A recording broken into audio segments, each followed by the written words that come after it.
Have you ever just thought about the fact for how great One Piece is, and I do think it is fantastic, that sometimes there are just small details or certain elements that feel like missed opportunities? In the large whole, it doesn't affect much of my viewing experience of One Piece. I still love the series so much. I just think that it's worth pointing out there are a few roads not taken that could have been really cool to see play out. Let's get into the top 5 of those and discuss how they could have influenced the series and what would have been cool to see from them. I think that, admittedly, one of the least important, especially because we're 25 years in at this point, but maybe interesting to see in principle, would have been Luffy's mother. We're introduced to the concept of Luffy's family kind of erratically throughout most of One Piece. I mean, we don't meet Garp until after Annie's lobby, and then he pretty much tells us about Dragon, who we did at least meet before Alabasta, but we didn't know who he was at the time. But there is never a mention of Luffy's mom, or grandma, but mom especially. Now, there is the prevailing feeling and theory that, she could be the missing Empress of Amazon Lily. And I think there's a high likelihood of that. I just think the fact that it's never really been addressed or even brought up is a little bit disappointing. Mothers often play an important role in One Piece, even when they're not around, and for Luffy to not even technically acknowledge that he may or may not have one feels weird. Onto a, admittedly, a bit more serious one, I do genuinely believe, because I think this character struggles a lot from not having direction, and it's Usopp. You're wrong, I am a big Usopp stan. I think he's a great character, and I love his many different roles throughout the series. But overall, I think the problem with Usopp is that, and perhaps this is intentional with a lot of his character, he never really has something he wants to do or be. Even dating back to his original choice to join the crew, his main goal was to be a brave warrior of the sea, which is about as vague as you could get to be a reason to be a pirate. He has multiple really cool skills, but they never blend together into a coherent reason why his character has them. And they tend to make his character feel like it's pulled in multiple different directions in a way that, frankly, almost no other Straw Hat is. Kinda wish that Oda had picked a general theme or direction for his character, i.e. either being an artist, because he does have such great art skills, so maybe he wants to go around the world to make different art pieces, or maybe he wants to be like the world's best gardener and study botany, and maybe he wants to collect different types of plants from around the world, which definitely would have tied in with Pop Green by the end of the series. Especially,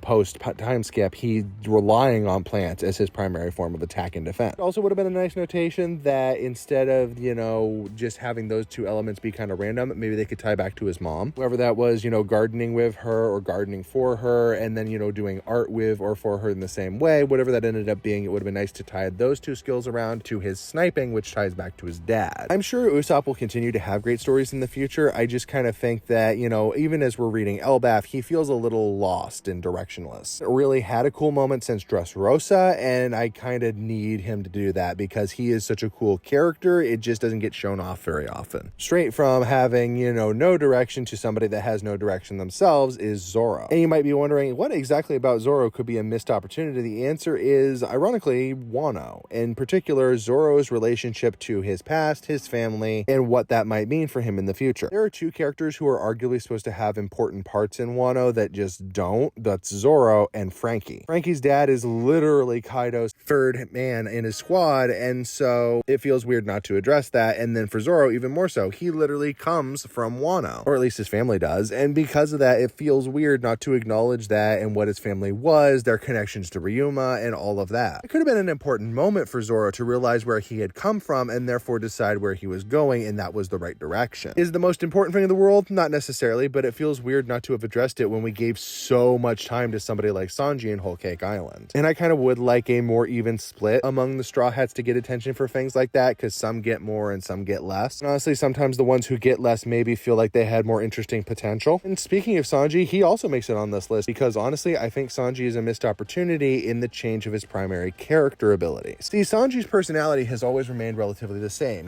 He's the gentleman romantic, the chivalrous knight. But a choice that was made by Oda was to essentially change out his main form of combat ability, that going from being a gunslinger to being a martial arts expert. And while I can understand that to some degree, as guns can be a controversial subject even when One Piece was coming out, it's not like he's had an aversion to the Straw Hats using guns. Multiple of them have wielded them in different scenarios, whether it be the films or even episodes of the show. It's also worth noting that at that point, we're arguing the difference between, a character wielding a gun as their primary weapon versus wielding a sword. And this feels like a bit of a missed opportunity because it essentially would have made him Zoro's opposite. As Zoro would be the close range fighter, Sanji would essentially be the long range fighter, or at least mid-tier one, using, more like a duelist cowboy style. So I think that is a big missed opportunity because it would have taken their rivalry in a different direction. Why do they use those weapons? What do those mean to them? And you can make the case argument that there is maybe a part of Sanji's story that is supposed to be tied around to him not being a killer, evidenced by Zeph telling him to keep his feet dry and, various actions he's taking throughout the series series, but also it's not like he's necessarily been completely exempt from that. There has been times that might have happened. I mean, we have plenty of videos of people saying that there might have been times the Straw Hats accidentally did things like that, and yeah, Sanji could easily qualify. It's never been a hyper important part of the story, as Oda's never focused on it, so its kind of inclusion as a defense for this feels weird. But I know some people will bring it up, and I wanted to address it. Yeah, if we make Sanji essentially the John Wick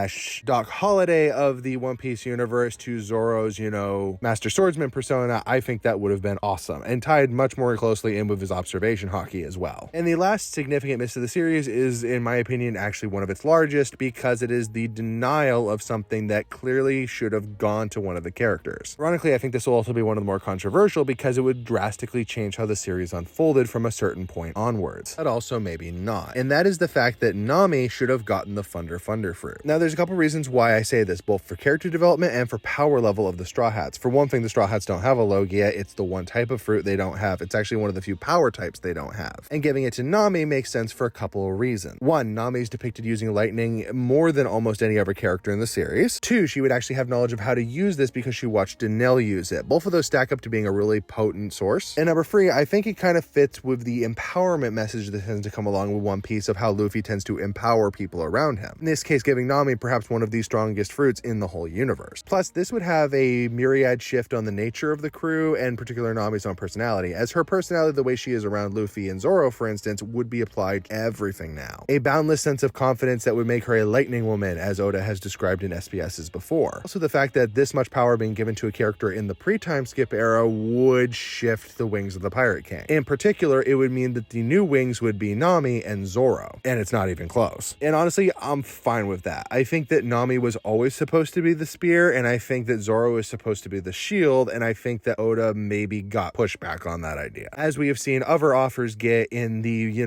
up until fairly recently, that, female characters should not be included in a lot of mainline processes. It could be healers or support or love interests, and that was about it. Maybe he never intended to do this, but the fact that it was even a teased possibility makes it far more interesting. And yes, does this potentially mean that it would interrupt the series? Kind of, but only for one arc in particular. See, I think that while Nami should get this fruit, it should definitely have appeared after Skypiea, obviously. I think that Enel should have, not necessarily made it out of that. Even if you wanted to have the moon reveal, give it to one of his lieutenants that maybe took the dream continuing, and instead have Nami get access to the fruit, but not eat it right away. As a matter of fact, I wouldn't have Nami eat it until at very least the later half of Enies Lobby, until Robin was gone and they needed to rescue her. This would have not shifted too terrible much in the flow of the story. She still probably would have ended up in about the same paths that she did before, but even if you feel that that would necessarily interrupt the nature of the arc, there's a strong case argument that Nami could go through Enies Lobby, realize how close they came to danger, and ultimately choose to eat the fruit so that won't happen again. Which could just as well be an important element, though I also think it makes sense if she has the fruit with her and eats it maybe after Robin says she wants to live. I mean, she'll adjust fairly quickly to the Logia powers, but she won't have as much time to develop them, so she won't be doing everything that Enel could do. Like how this also kind of shifts her importance in,